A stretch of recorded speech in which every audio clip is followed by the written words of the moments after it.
Support comes from the Missouri Forest Products Association. Missouri produces wood pallets, railroad ties, white oak barrels, hardwood floors, and more. Details on the variety of products made in the state are at choosewood.com. This is the Politically Speaking Hour on St. Louis on the Air. From St. Louis Public Radio, I'm Jason Rosenbaum. I'm Elaine Cha. Unless you're actively avoiding it, news about politics and the 2024 presidential race is just about everywhere. What seems less prevalent, and missing even, is discussion about how and where many of us learn about government. For some of us, it was Schoolhouse Rock. Woo. You sure gotta climb a lot of steps to get to this Capitol building here in Washington.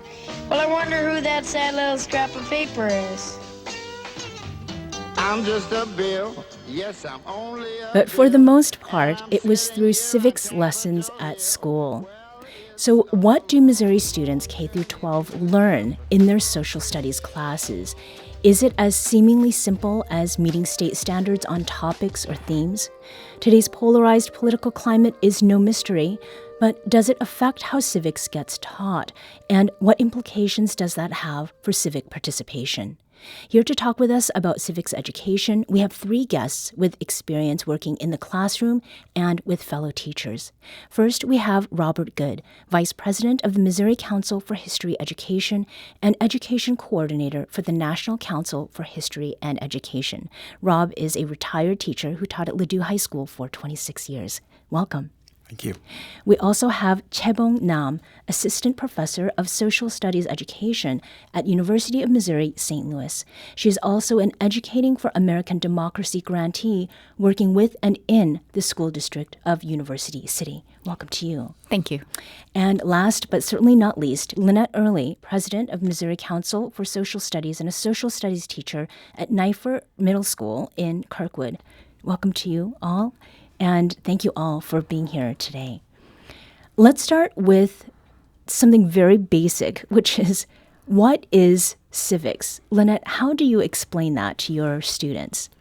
So I teach middle school, and I would say for middle school students, the way we look at civics is basically an understanding of the early formation of America and how things like the Constitution and the Bill of Rights came to be. Mm-hmm. So it's really kind of explaining that to students because those are pretty broad concepts and difficult for them to understand. Mm-hmm.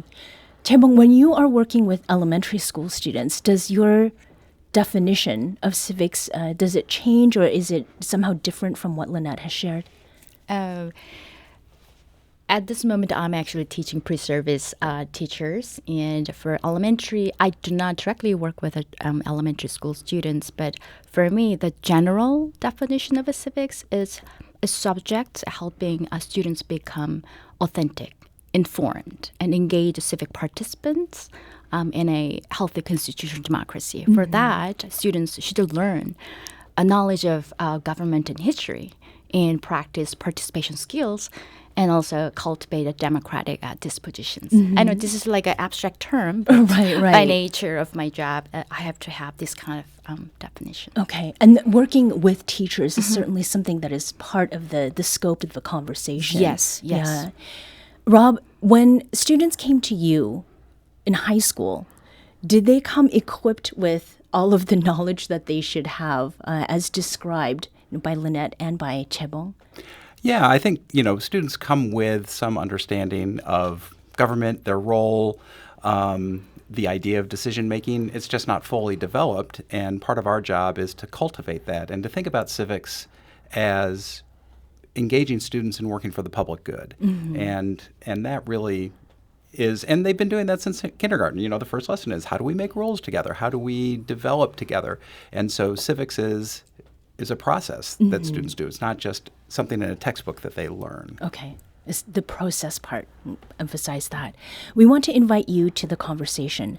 What do you remember from your classes about civics and American government? Or did you learn from sources outside the classroom? Give us a call at 314-382-8255. That's 314-382-TALK. You can also send us an email at talk@stlpr.org. So Missouri standards say that students need to learn about these things.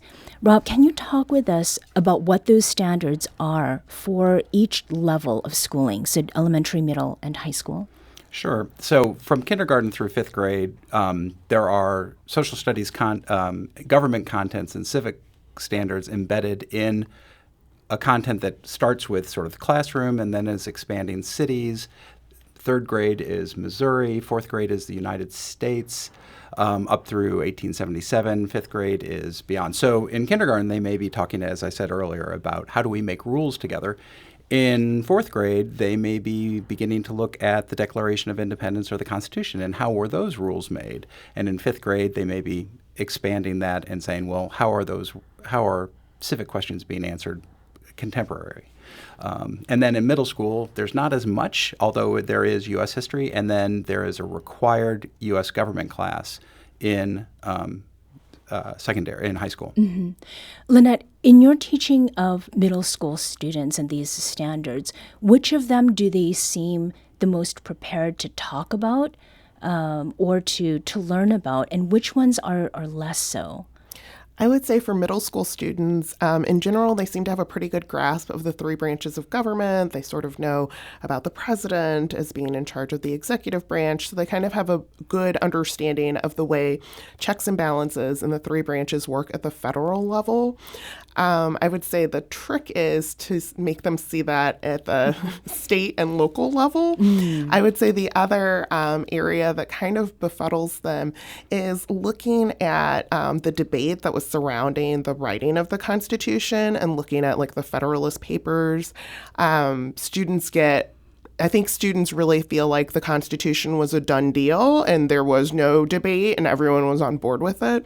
So when they look at the Federalist Papers, they're often confused that anyone from that time period would have criticism for this document. Mm-hmm.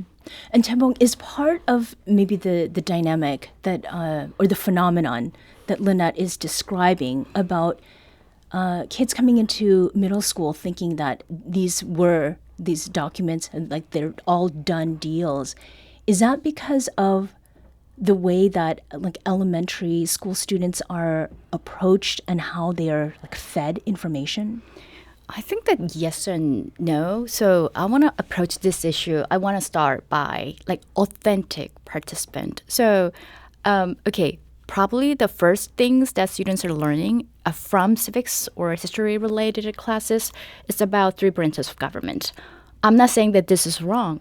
That's absolutely important. We need to teach the knowledge of government. But the thing is, for me, probably the order might be slightly wrong. So for me, my approach is that the thing that I do in the first kind of the classes about civics is who are you? What matters to you and why? And what value most? Then like students are like building their self-knowledge and self-reflection on who they are, their values. Then they progressively kind of develop this thought into sort of bigger thought of government and other levers of power for change. So basically swapping the order. Yeah. So the way that civics is typically taught, we're getting a little bit of a taste for that now. But the way that it has changed over time is something that I'd like to make sure that we talk about. And Rob, you had mentioned that there were some things that have happened over time and certain studies and documents that have been issued by bodies that are looking at education, the state of education in the United States. If you could kind of talk about that. Yeah, we kind of go through waves of let's just teach the basics, let's teach the facts, and then let's engage students in active learning. And there tends to be, for instance, in the 20s, there was this progressive education movement, and John Dewey, students should be engaged in working collectively. The similar things happened in the 60s. And then you have moments of retrenchment where it's like, well, that's not exactly what we want to do. We just want to teach the facts. So the current environment that we find ourselves in is part of a ongoing process of well, should we allow students to be engaged in acting? As far as the way knowledge has been tested over time, how has that happened? Lynette, with your students, What does that look like? The testing, the application, and does it work? I would say for middle school students, government and understanding civics is much more challenging for that age group. They have not really participated or engaged with government at all. They've never had like a part-time job or gotten, a W-2 form. So they really don't have a very good understanding of government or the role that everyday people play in government. They do understand the roles the Supreme Court or the president plays in government, but they don't understand that, everybody in a country plays a role in the success or failures of government. So in terms of testing, they can kind of just learn rote information at that age, and that's sort of what the standard is. There has been, as Rob was saying, this push and pull, and I think we're kind of in the middle of it right now between should it just be rote information and students are basically learning dates and, important events, or should students actively participate and become better engaged and more familiar with their government, with their local government, with the state government, those sorts of things. And it sort of depends on what district you're in Missouri as if this is happening or not. Okay. Certain districts have really leaned into making sure students can do some sort of engagement activity where they might write, their local congressman or something to that nature. And other districts really want to stick to just we're sticking to facts, you're going to learn facts, and we don't want to indoctrinate anyone with a political point of view. So we will just stick to facts, and if you want to engage in government, you can do it on your own time. Okay. And Rob, you had mentioned that there are some restrictions around that, right? About activation and what students can do with the knowledge that they get in the classroom? Not so much in Missouri. Other states have limited. So, for instance, Texas passed a law that students could not engage in political activity. So a teacher could not say, hey, research a project and write your congressperson about that. That was actually explicitly prohibited, and then they changed that law. There is legislation to try and limit what is talked about controversial topics or divisive concepts, and how you define those becomes a little bit more problematic. But to this point, there hasn't been a significant limitation on that in the state of Missouri. But as Lynette said, local practice is local practice. Yeah. And we're talking not just about local, but sort of at the state level, which was part of the reason I thought that this grouping together would be an interesting one. And Lynette, you and Chebong both have experience outside the state of Missouri. How do the standards for Missouri compare with those of other states? Chebong? Oh, yeah. So I can talk briefly about my experience with Massachusetts. So why Massachusetts? That's where I used to live and work for 7 years before I moved to Missouri in 2022. So Massachusetts is one of the states that adapted sort of like laws and legislation strengthening civic education. So, for example, in 2018, Massachusetts enacted a bill requiring a year-long civics curriculum for all grade 8, and also requiring what is called nonpartisan student-led civics for grade 8 and high school students. And then, so the Massachusetts is one of the states, but I see that increasingly there's more effort to strengthen civic education across the nation. Actually, Missouri, we have a hope. Actually, Missouri, I think that the name is Media Literacy and Critical Thinking Act. Is being introduced by a bipartisan support, which is a really good sign. And I'm really looking forward to seeing it as a passed bill. And Lynette, how about for you? You've taught in a couple different states outside Missouri. Yeah, I have. So teaching in Wisconsin is very interesting because Wisconsin really prides itself on having the only socialist government ever to be seen in the United States. And that's something that they take pride in, but they also really want to make sure students understand that. So there is a big push in the state of Wisconsin for students at a very young age in 5th grade and then all through middle school to really learn civics and to specifically learn Wisconsin civics and the role that Wisconsin has played in various national issues. I will say, comparing that to when I taught in Texas, Texas is a state that tests students in 8th grade over U.S. history. So there's like a big push for students to do well on the U.S. history portion of the test that they take. However, the U.S. history class that they take does not really address anything about civics, as we would call it. It really sticks to just the founding and kind of the Articles of Confederation and those sorts of like early beginnings of the government. And it really doesn't expand much more than beyond the Constitution being created. Which could be seen as being depoliticized, but then also it depends on how you're looking at it, right? I would say when I taught there, students really felt very disengaged from government because that is such an abstract thing for an 8th grader to understand. It also doesn't exist anymore. So yeah, I think it is a way to say, like, we're definitely not persuading anyone of a political stripe. But I think for students, it would be a little bit better for them if they did have an opportunity to at least see like what, the continuation of it, to see like what does that look like today. We need to take a quick break, but we'll be back shortly to continue this conversation about civics and civic education. This is St. Louis on the Air on St. Louis Public Radio. It's not easy to become a law, is it? No, but how I hope and pray that I will. But today I am still just a bill. He signed your bill, now you're a law. Oh, yes.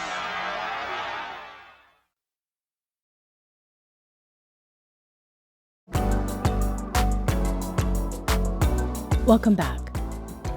Before the break, we were talking about the way students either connect or do not connect with what they're being taught.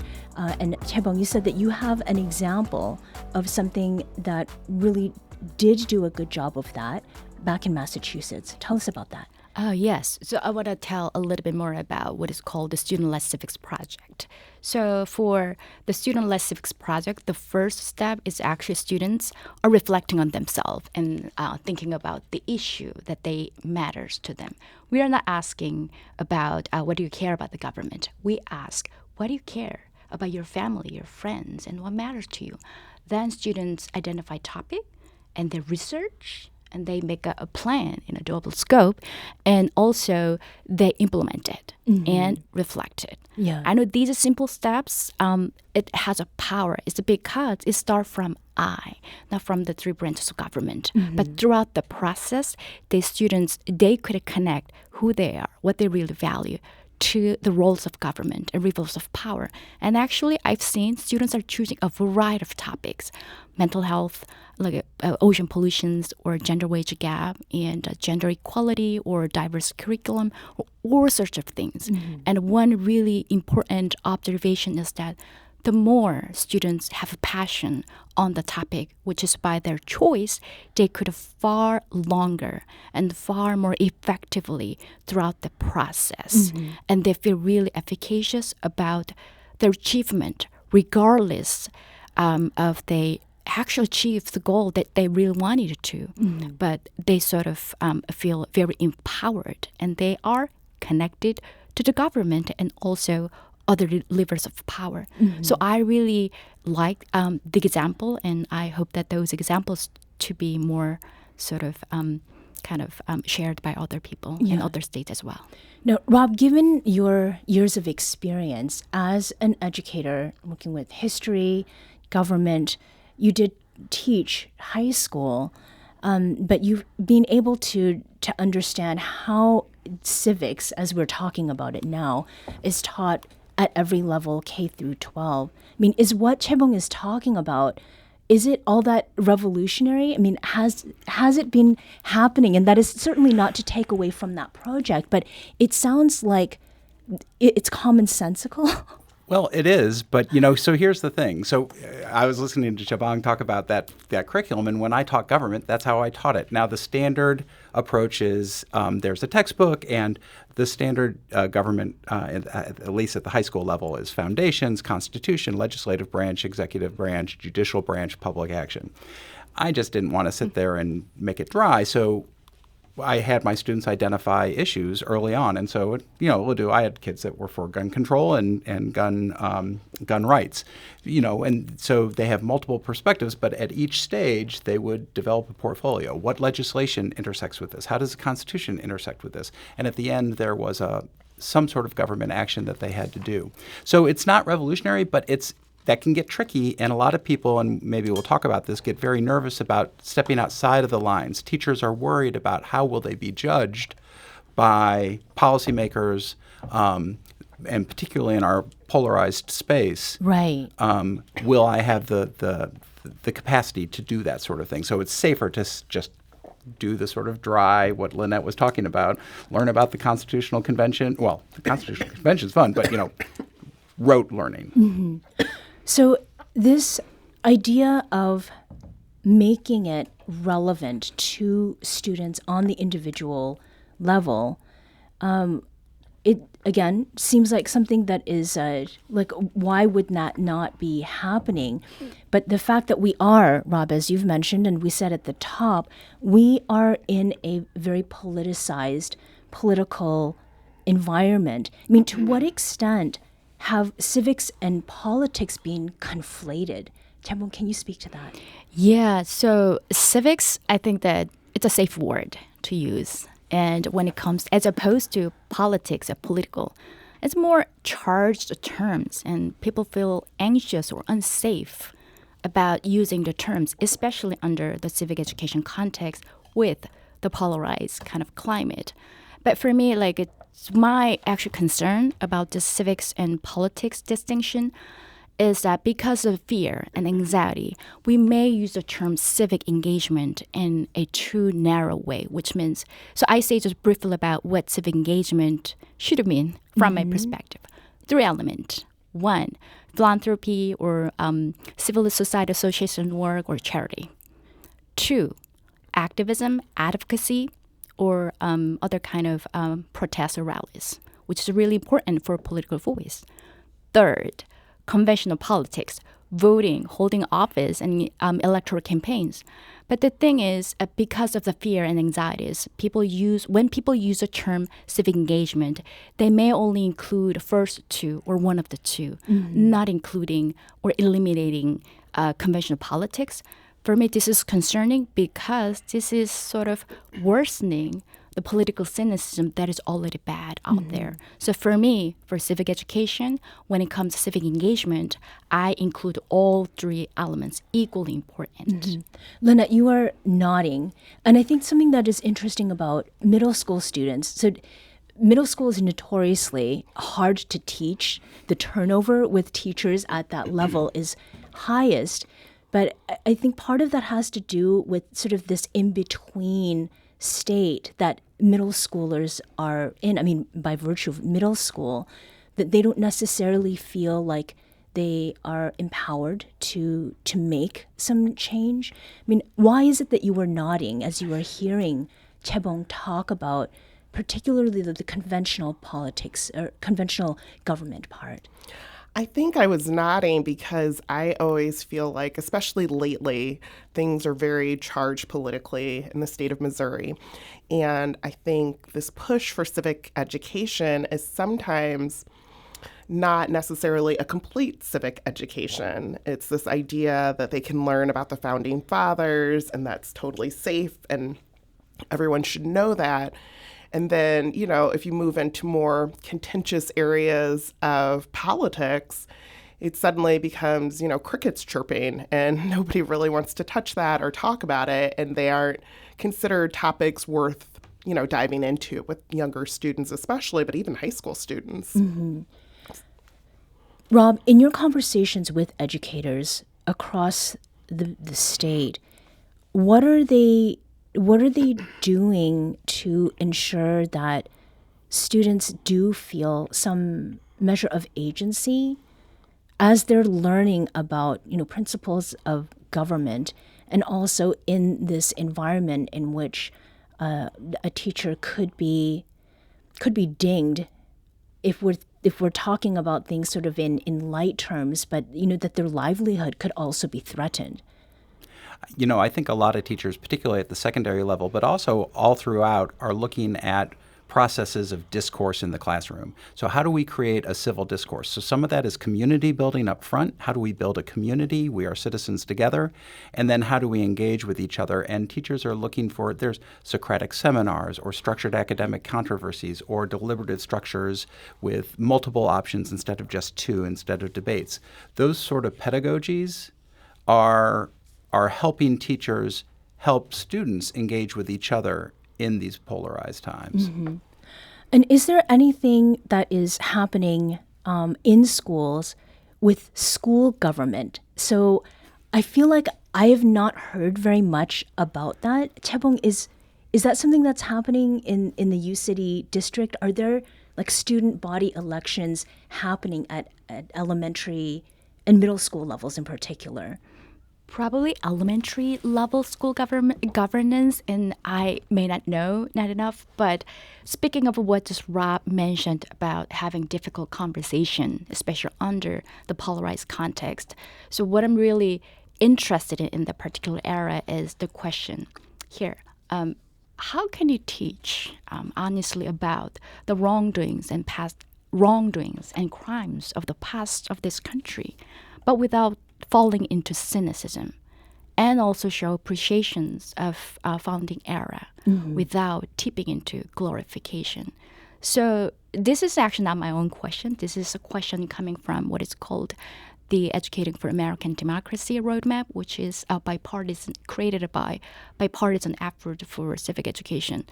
So the point here is that when it comes to difficult conversation, and even though we may have different answers for this particular question, we could agree upon the point of this question. Mm-hmm. And I think that we could have honest conversation about this topic instead of making some unnecessary, unhelpful binaries. Mm-hmm. As we wrap here, in about 30 to 40 seconds, we did a little bit of a reel yesterday, and in it we had asked sort of tongue-in-cheek about Missouri's performance at educating students about civics, and we kind of came to this the answer that it's not great. So what is the one thing from your perspectives, again 30 seconds, that would take civics education in Missouri from not great to much better? Rob? Trust the professionalism of your teachers and provide them the support so that they can create environments where their students learn. Mm-hmm. Lynette? Oh my gosh, Rob's answer was so good. I would say support teachers when they're trying to teach honest and hard history. Yeah, so for me, like creating high quality social studies curriculum for elementary and elementary and middle school teachers, and also providing accompanying professional development. Mm-hmm. Thank you all for joining us today. Thank you for having me. To continue this vital conversation, Elaine is in studio. Elaine, what drew you to foster conversations about civic life? Well, part of it is that it's not something that I've heard a lot about on the airwaves generally. There are podcasts certainly that are out there that come out of public media organizations that are looking at civics, but it just did not feel like we were talking about it that much. And as someone who did not grow up in the States, we did a reel together. We did. It's going to win. It's going to win an Academy Award. It most certainly will.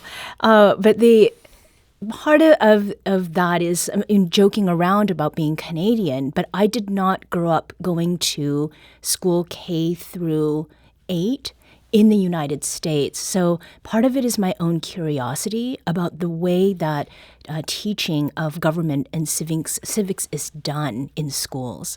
And I think that one of the things you really talked about yesterday was this tension between rote instruction, where people learn about civics through facts and memorizing them, and kind of immersive learning where they learn by writing to congressmen or going to a governmental facility. Mm-hmm.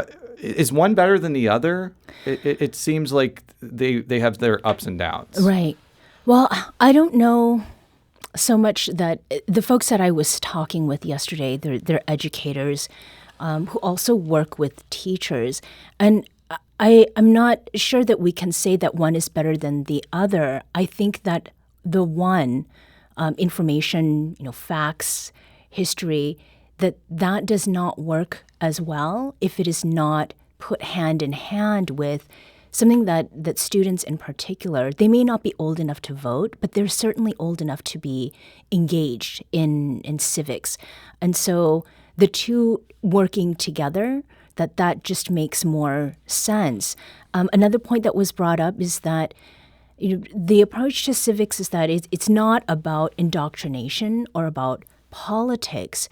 And to the point, again, about young people writing to a congressperson, it doesn't matter what the political affiliation is of that congressperson.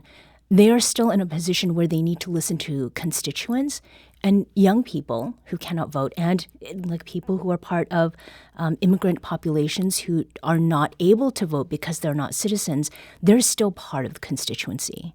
So earlier this week, I put out a prompt on my Facebook page asking people how they learned about government and civics. And frankly, the response was overwhelming, nearly 121 responses.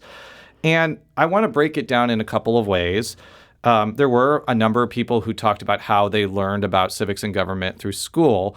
But I thought that the more interesting ones were people that learned by working on campaigns or interning at governmental institutions. For example, Taylor Hirth wrote how she learned about civics by interning at the Capitol. I found out more about how it didn't work, how ego-driven it can be, how hard it is to get useful information through, and how inflexible people's minds are, and how imperfect our electeds can be.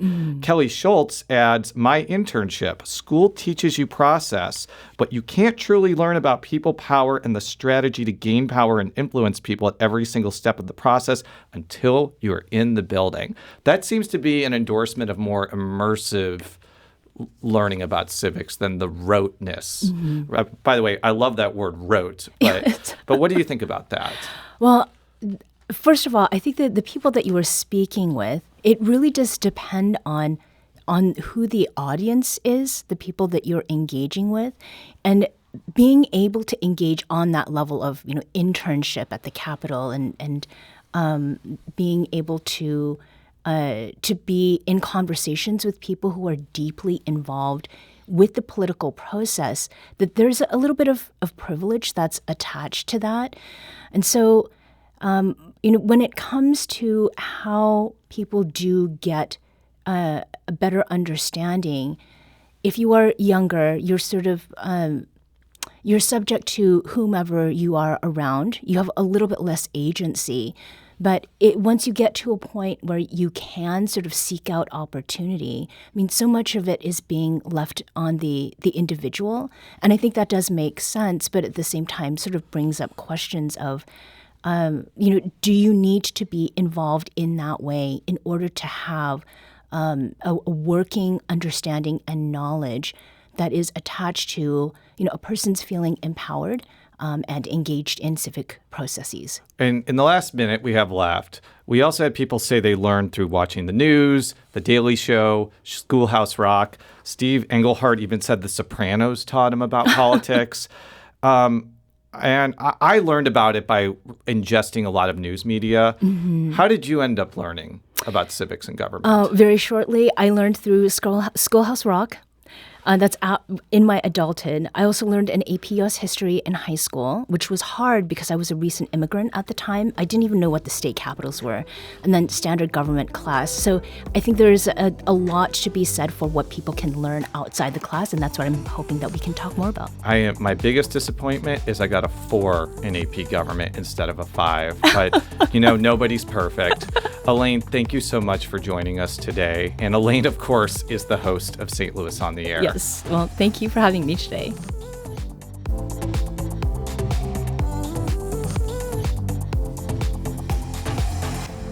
This episode was produced by Elaine Cha. Our audio engineer is Aaron Dorr. This podcast was mixed and edited by Aaron. Our executive producer is Alex Hoyer. St. Louis on the Air is a production of St. Louis Public Radio. Understanding starts here. St. Louis on the Air proudly supports local artists by using music from Life Creative Group.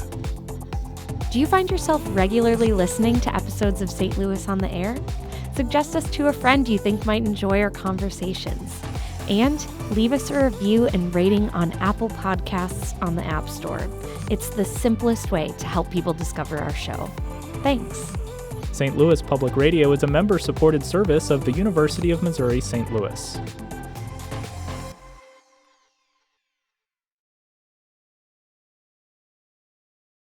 Support comes from Missouri Forest Products Association, committed to sustainable and sound conservation of the state's forests, which support more than 41,000 Missouri jobs, resulting in a $10 billion industry. ChooseWood.com.